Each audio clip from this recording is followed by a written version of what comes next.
每一档的七夕是开青夜的生日，台南市文化局依循鼓励举行这开青祭典仪式，由市长王伟摕担任主祭官。文化局表示，台湾祭祀开青已经有100多档的历史。5位文昌当中，那魁星其实是相当具有代表性的。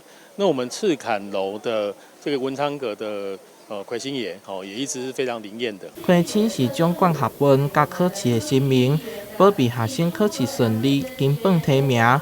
祭祀当中的祭品也拢有特殊的含义，包括毛笔、光明灯以及包瓦、糕点、康藏，象征保高中。魁星祈福就是这个希望我们孩子求功名、考试都能够顺利，所以家长们也都非常重视那我们今天来到赤坎楼海神庙，来为孩子来祈福，希望他们功成名就。另外，七夕也是青牛妈的生日。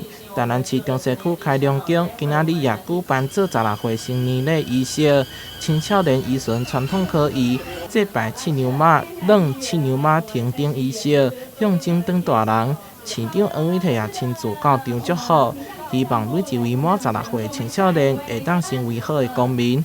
台南新闻杨爽怀采访报道。